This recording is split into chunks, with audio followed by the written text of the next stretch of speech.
A1 news में आप सभी दर्शकों का स्वागत है। मैं आपके साथ साबिर मोकाशी। A1 न्यूज में आप सभी को सच का चेहरा देखने को मिलेगा। ಮಾಧ್ಯಮ ಸ್ನೇಹಿತರನ್ನು ಸ್ವಾಗತ ಕೊಡ್ತೀನಿ। ಈ ಪತ್ರಿಕಾಗೋಷ್ಠಿಯಲ್ಲಿ ನಮ್ಮ ಜಿಲ್ಲೆಯ ಸಂಸದರಾದ ರಮೇಶ್ ಜಿಗಜಿಣಗಿ ಸ್ವಾಗತ ಕೊಡ್ತೀನಿ। ಅದೇ ರೀತಿ ಪ್ರತಾಪ್ ಗೌಡ ಪಾಟೀಲ್ ಮಾಜಿ ಶಾಸಕರು ಅವ್ರನ್ನೂ ಸಹ ನಾನು ಸ್ವಾಗತ ಕೊಡ್ತೀನಿ। ಅದೇ ರೀತಿ ನಮ್ಮ ದೇವರಪುರಿ ಮತಕ್ಷೇತ್ರದ ಮಾಜಿ ಶಾಸಕರಾದ ಸೋಮನಗೌಡ ಪಾಟೀಲ್ ಶಾಸಕರನ್ನು ಸ್ವಾಗತ ಕೊಡ್ತೀನಿ।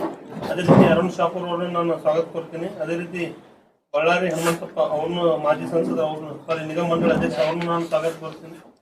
ಅದೇ ರೀತಿ ರಾಮಣ್ಣ ಬಲವಂಶಿ ಅವ್ರನ್ನ ಸಂಯೋಜಕರು ಏನು ನಮ್ಮ ಹೋರಾಟದ ಸಂಯೋಜಕರು ಅವ್ರನ್ನ ನಾನು ಸ್ವಾಗತ ಕೊಡ್ತೀನಿ। ಅದೇ ರೀತಿ ನಮ್ಮ ಜಿಲ್ಲೆಯ ಮುಖಂಡರಾದ ಹುಚ್ಚಗೌಡ ಪಾಟೀಲ್ ಅವ್ರನ್ನ ಸ್ವಾಗತ ಕೊಡ್ತೀನಿ।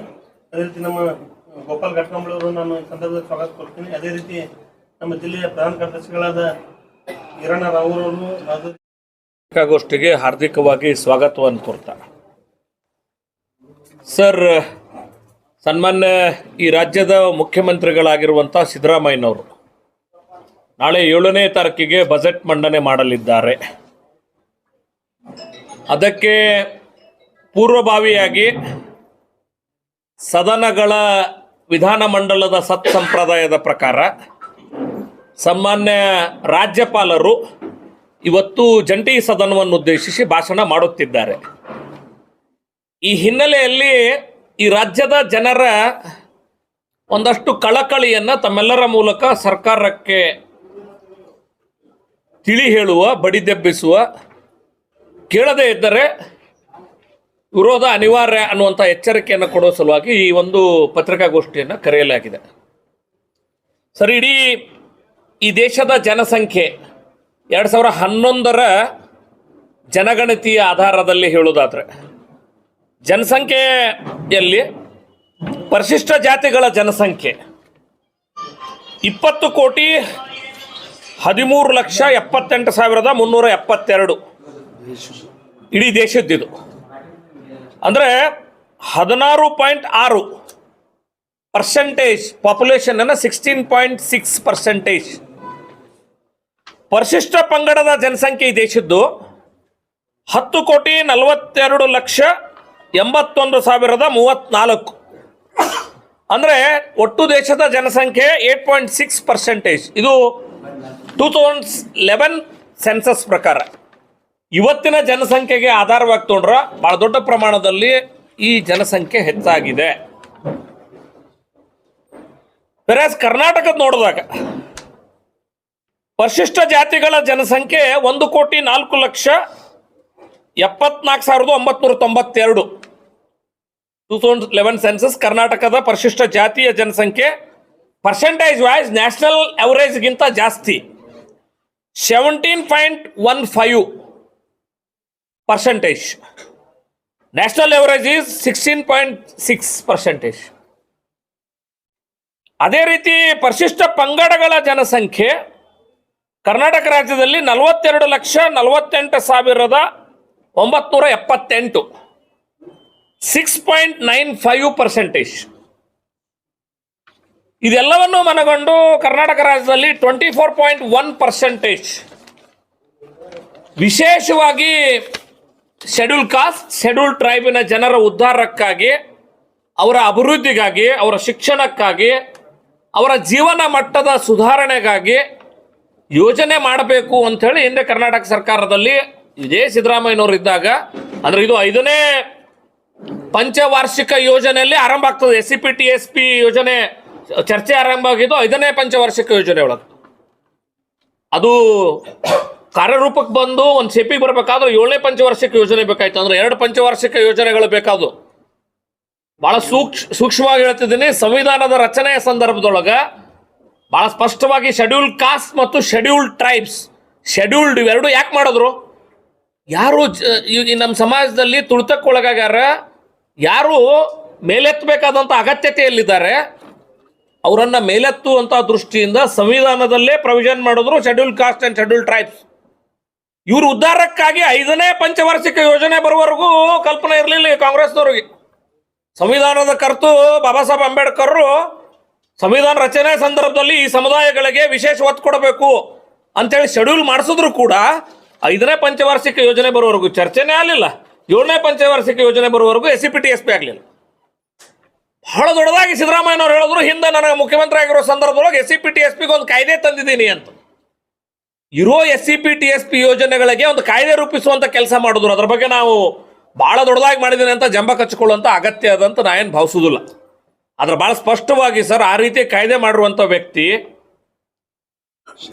2 ಬಜೆಟ್ ಈಗಾಗಲೇ ಮಂಡನೆ ಮಾಡಿದ್ದಾರೆ, 3ನೇ ಬಜೆಟ್ ಮಂಡನೆ ಮಾಡ್ಲಿಕ್ಕೆ ಹೊರಟಿದ್ದಾರೆ. ಬಹಳ ದೊಡ್ಡದಾಗಿ ಹೇಗಾದ್ರೂ ಮಾಡಿ ಅಧಿಕಾರಕ್ಕೆ ಬರಬೇಕು ಅಂತೇಳಿ ಗ್ಯಾರಂಟಿ ಯೋಜನೆಗಳನ್ನು ಅನೌನ್ಸ್ ಮಾಡಿರುವಂತ ಸಿದ್ದರಾಮಯ್ಯನವರು ಇಡೀ ರಾಜ್ಯದ ಜನತೆಗೆ ಗ್ಯಾರಂಟಿ ಕೊಡ್ತೀನಿ ಅಂತ ಅನೌನ್ಸ್ ಮಾಡಿದ್ರು. ಗ್ಯಾರಂಟಿ ಯಾರಿಗೆ ಕೊಟ್ರ? ಅದರೊಳಗೆ ಯಾವುದೇ ಭೇದ ಭಾವ ಇರಲಾರ್ದೇನೆ ಎಲ್ಲರಿಗೂ ಗ್ಯಾರಂಟಿ ಕೊಡೋ ಕೆಲಸ ಮಾಡ್ರ. ಅದರ ದುರ್ದೈವ ಏನಂದ್ರೆ SC ST ಜನಾಂಗಗಳಿಗೆ ಗ್ಯಾರಂಟಿ ಕೊಡ್ತೀನಿ ಅಂದ್ರೆ ಅವ್ರು SCP TSP ಯೋಜನೆಯಿಂದ ಹಣ ತೋಡ್ತೀನಿ ಅಂತ ಹಠಕ್ಕೆ ಬಿದ್ದಾರೆ. ಸರ್, ಹತ್ತತ್ರ 12,000 ಕೋಟಿ ಹಣವನ್ನ ಮೊದಲೇ ಬಜೆಟ್ನೊಳಗೆ, 2ನೇ ಬಜೆಟ್ನೊಳಗೆ 13,000 ಕೋಟಿಯಷ್ಟು, 14,000 ಕೋಟಿಯಷ್ಟು 2ನೇ ಬಜೆಟ್ನೊಳಗೆ. ನೋಡ್ರಿ, ಅವ್ರದ್ದು ನಿಲ್ಲಕತ್ತಿಲ್ಲ. 25,000 ಕೋಟಿ ಈಗಾಗಲೇ ದಲಿತೋದ್ಧಾರಕ್ಕಾಗಿ ಇಟ್ಟಿರುವಂತ ಹಣವನ್ನ ಅವರು ನುಂಗಿ ಹಾಕ್ಯಾರ ಗ್ಯಾರಂಟಿ ಹೆಸರಿನೊಳಗ, ಜನಪ್ರಿಯತೆ ಹೆಸರಿನೊಳಗೆ. ಈಗ ಮತ್ತೆ ಹತ್ತತ್ರ 14,488 ಕೋಟಿಗೂ ಬೆಕ್ಕಿ ಹಣವನ್ನು ತೋಳ್ತೇವೆ ಅಂತ ಪ್ರಪೋಸ್ ಮಾಡ್ಯಾರ. ನಾಳೆ ಬಜೆಟಿಗೆ ಪ್ರಪೋಸ್ ಮಾಡ್ಯಾರ. ಅಂದ್ರೆ ಹೆಚ್ಚು ಕಡಿಮೆ 25,000 ಕೋಟಿ ನುಂಗ್ಯಾರ, ಮತ್ತೆ 15,000 ಕೋಟಿ ರೂಪಾಯಿ ದಲಿತರು ನುಂಗಾಕ್ ಹೊರಟ್ರ. ಈ ಹಣ ಯಾವ್ದಕ್ಕೆ ಹೋಗ್ಬೇಕಾಗಿತ್ತು ಸರ್? ಈ ಹಣ ದಲಿತೋದ್ಧಾರ ಅಂದ್ರೆ ಆ ಮಕ್ಕಳ ಶಿಕ್ಷಣಕ್ಕಾಗಿ ಹೋಗ್ಬೇಕಾಗಿತ್ತು. ದಲಿತೋದ್ಧಾರ ಅಂತ ಹೇಳಿದ್ರೆ ಆ ಮಕ್ಕಳ ಸ್ಕಾಲರ್ಶಿಪ್ಪಿಗೆ ಹೋಗ್ಬೇಕಾಗಿತ್ತು. ದಲಿತೋದ್ಧಾರ ಅಂತ ಹೇಳಿದ್ರೆ ಆ ಮಕ್ಕಳ ರೆಸಿಡೆನ್ಷಿಯಲ್ ಸ್ಕೂಲಿಗೆ ಹೋಗ್ಬೇಕಾಗಿತ್ತು, ಆ ಮಕ್ಕಳ ಹಾಸ್ಟೆಲ್ಗೆ ಹೋಗ್ಬೇಕಾಗಿತ್ತು, ದಲಿತ ಕೇರಿಗಳಲ್ಲಿ ಮೂಲಭೂತ ಸೌಕರ್ಯಗಳ ನಿರ್ಮಾಣಕ್ಕಾಗಿ ಹೋಗ್ಬೇಕಾಗಿತ್ತು. ನಮ್ಮ MP ಸಾಹೇಬ್ರು ಭಾಳ ಸಲ ಹೇಳ್ತಾರ, ಏನಪ್ಪ 2 ವರ್ಷ ಆಯ್ತು ಗಂಗಾ ಕಲ್ಯಾಣ ನಿಂತು ಬಿಟ್ಟದ, ಏನಾರ ಮಾಡಿ ಅದ್ರೊಳಗೆ ಒಂದಿಷ್ಟು ಮಂದಿಗೆ ನಾವು ಒಳ್ಳೇದು ಮಾಡುವಂತ ಕೆಲಸ ಮಾಡ್ತಿದ್ವಿ, ಗಂಗಾ ಕಲ್ಯಾಣ ಬರೋಲ್ಲಾಗ್ಯದ. ನೀವು ಹೇಳ್ರಿ, 2 ವರ್ಷದಾಗ ಗಂಗಾ ಕಲ್ಯಾಣ ಕೊಟ್ರ? ಸರ್, ಗಂಗಾ ಕಲ್ಯಾಣ ಕೊಡೋದಂತೂ ಉಳಿತು, ಬೋರ್ವೆಲ್ ಹೊಡಿದು ದೂರ ಉಳಿದ. ಇರೋ ಬೋರ್ವೆಲ್ಗಳಿಗೆ ಎಲೆಕ್ಟ್ರಿಫಿಕೇಶನ್ ಮಾಡೋಕ್ಕಾಗಿಲ್ಲ, ಇವ್ರಿಗೆ ಪೈಪ್ಲೈನ್ ಮಾಡೋಕ್ಕಾಗಿಲ್ಲ. ಒಂದು ರೀತಿ ದಲಿತ ದ್ರೋಹಿ ಸರ್ಕಾರವಾಗಿ SCP TSP ಯೋಜನೆಯನ್ನು ದಲಿತೋದ್ಧಾರಕ್ಕಾಗಿತ್ತು, ಅದನ್ನ ಕಸಿದುಕೊಳ್ಳುವ ಮೂಲಕ ದಲಿತ ದ್ರೋಹಿಯಾಗಿ ಈ ಸರ್ಕಾರ ಕಾರ್ಯನಿರ್ವಹಣೆ ಮಾಡ್ತಿದೆ. ಮಾತೆತ್ತದ್ರ ಅಹಿಂದ ಅಂತ ಹೇಳ್ತಾರೆ. ಏನೇನು ಅಹಿಂದ ಅಂದ್ರಿ? ಅಲ್ಪಸಂಖ್ಯಾತ, ಹಿಂದುಳಿದ, ದಲಿತ ಅಂತ ಹೇಳ್ತಾರೆ.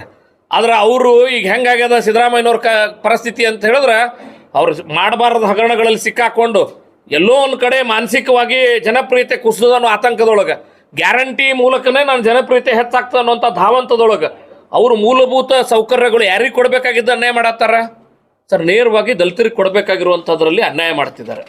ಒಂದು 70 ಅಂತೇಳಿ ಇದಕ್ಕೊಂದು ಕಾನೂನೇನು ರೂಪಿಸಿನಿ ಅಂತ ಹೇಳ್ತಾರಲ್ರಿ, ಅದನ್ನು ಏನಾರ ತೆಗೆದು ಹಾಕೋ ಕೆಲಸ ಯಾರು ಮಾಡಿದ್ರೆ ಸಿದ್ದರಾಮಯ್ಯನವರು. ಅದು SCP TSP ಹಣವನ್ನು ಡೈವರ್ಟ್ ಮಾಡ್ಕೊಳಕ್ಕೆ ಅವಕಾಶ ಇರಲಿಲ್ಲ. ನೀವು ನೇರವಾಗಿ ಅದನ್ನು ಮಾಡಬೇಕಿಲ್ಲ ಅಂದ್ರೆ 1 ವರ್ಷ ಮುಂದಿನ ವರ್ಷ ಕ್ಯಾರಿ ಫಾರ್ವರ್ಡ್ ಆಗಲ್ಲ. ಅದ್ರ ನೆಕ್ಸ್ಟ್ ಇಯರ್ ಯೂಸ್ ಮಾಡ್ಬೇಕಂದ್ರೆ ಇನ್ನೊಂದು ವರ್ಷ ಅವ್ರಿಗೆ ಇಂಪ್ಲಿಮೆಂಟೇಷನ್ಗೆ ಅವಕಾಶ ಕೊಡಬೇಕಂತ ಈ ಕಾನೂನು ಬಹಳ ಸ್ಪಷ್ಟವಾಗಿ ಹೇಳಿತ್ತು. ದುರ್ದೈವ ಏನಂದ್ರೆ ಅದೇ ಸಿದ್ದರಾಮಯ್ಯನವರು ಆ ಕಾಯ್ದೆಯ ಮೂಲಭೂತ ಉದ್ದೇಶಗಳಿಗೆ ತಿಲಾಂಜಲಿ ಇಡುವಂತ 70 ಅನ್ನ ತೆಗೆದುಹಾಕೋ ಕೆಲಸ ಮಾಡಿದ್ರು. 7C ಒಳಗೆ ಅದನ್ನ ಇಂಟರ್ಪ್ರಿಟೇಷನ್ ಮಾಡಿ ಅದನ್ನ ಹೆಂಗೆ ಬೇಕು ಹಂಗೆ ತಿರ್ಸ್ಕೊಳಕ್ ಬೇಕಾದಂಗೆ 7C ಒಳಗೆ ಅದನ್ನ ದುರುಪಯೋಗ ಮಾಡ್ಕೊಳ್ಳೋಂಥ ಕೆಲಸ. ಸಿದ್ದರಾಮಯ್ಯನವ್ರೆ, ಗ್ಯಾರಂಟಿ ಹೇಳ್ತೀನಿ, ನಿಮ್ಮ ಅಧಿಕಾರ ಶಾಶ್ವತ ಅಲ್ಲ. ನೀವು ದಲಿತರಿಗೆ ದ್ರೋಹ ಮಾಡಿದ್ರೆ ಮುಂದಿನ ದಿನಮಾನಗಳಲ್ಲಿ ನಿಮಗಂದ್ರೆ ನಿಮ್ಮ ಮುಂದಿನ ಪೀಳಿಗೆ ಕಾಂಗ್ರೆಸ್ನೇನದ ಇದು ಕಾಡ್ತದ ಅನ್ನುವಂಥ ಎಚ್ಚರಿಕೆಯನ್ನು ಇಟ್ಕೊಂಡು ನೀವು ಕೈ ಹಾಕಬೇಕು.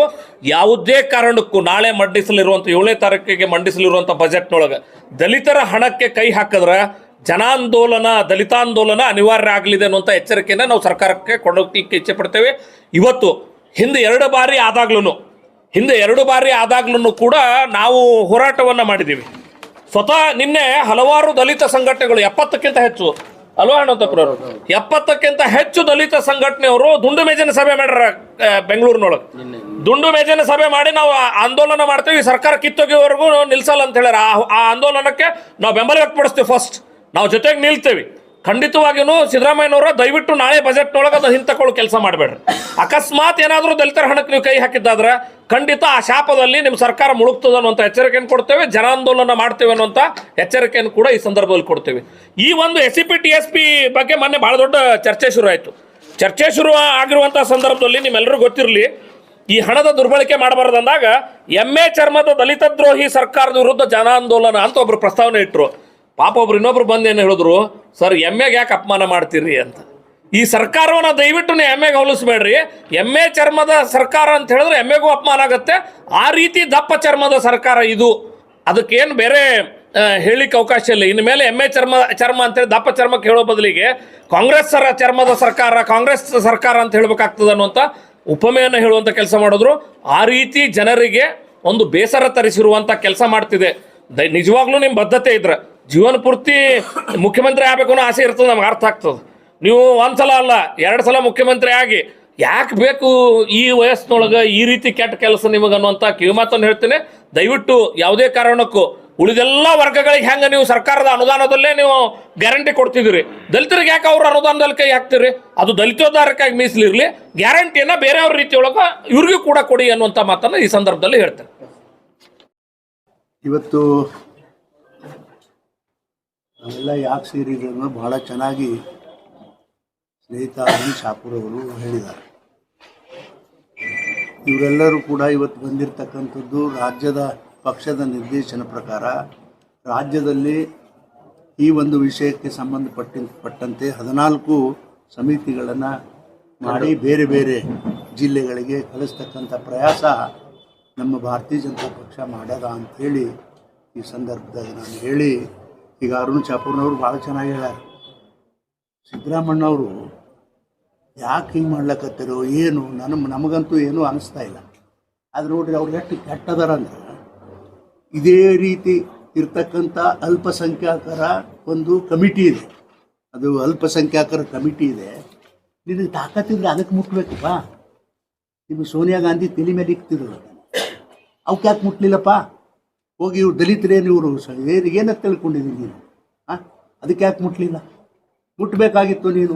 ಅಲ್ಪಸಂಖ್ಯಾತರಿಗೆ ಇಟ್ಟಿರ್ತಕ್ಕಂಥ ಹಣವನ್ನು ನಮ್ಮದು ಹೆಂಗೆ ತೆಗೆದ್ರೆ ಅವ್ರದ್ದು ಕೂಡ ಡೈವರ್ಟ್ ಮಾಡಬೇಕಾಗಿತ್ತು. ಇದಕ್ಕೆ ಅವ್ರಿಗೆ ಹೇಳಬೇಕಾಗಿತ್ತು, ಇಲ್ಲ ಇದ್ರಂತ ತೆಗೆದು ನಿಮಗೆ ರೊಕ್ಕ ಕೊಡ್ತೀನಿ 2,000 ಅಂತ. ಅದನ್ನು ಇದೇನು ಗೊತ್ತಾಗೋದಿಲ್ಲ ಅಂತ ತಿಳಿದಾರ ಅವರು? ನೋಡಿ, ಈಗ ಇದು ಎಲ್ಲನೂ ಅಂಥ ದೊಡ್ಡ ಹಗರಣ ಮಾಡಿ, ಈಗ ನಿನ್ನೆ ಮೊನ್ನೆ ಒಂದು ಏನು ನಿರ್ಣಯ ಮಾಡ್ಯಾರ ಅಂತಂದ್ರೆ, ಈ ಕೋಆಪರೇಟಿವ್ ಸಂಘ ಸಂಸ್ಥೆಗಳಲ್ಲೂ ಕೂಡ ಇಂಥದ್ದೊಂದು ಕಾನೂನು ತರಬೇಕು ಅಂತದ್ದು ಹೇಳ್ಯಾರ. ಅದು ಯಾವುದಕ್ಕೆ ಬೇಕಪ್ಪ? ಜನರ ಮನಸ್ಸು ಬದಲಾವಣೆ ಮಾಡ್ಲಿಕ್ಕೆ ಬೇಕಾ ಇದು ಕಾನೂನು? ಆಮೇಲೆ ಅದರಲ್ಲಿ ಏನಿರ್ತದೆ ಎಲ್ಲರಿಗೂ ಗೊತ್ತದ, ಅದು ಹೆಂಗೆ ನಡೀತದಕ್ಕ ಈ ಲೋಕಲ್ ಸಂಸ್ಥೆಗಳು ಅನ್ನೋದು ಗೊತ್ತದ.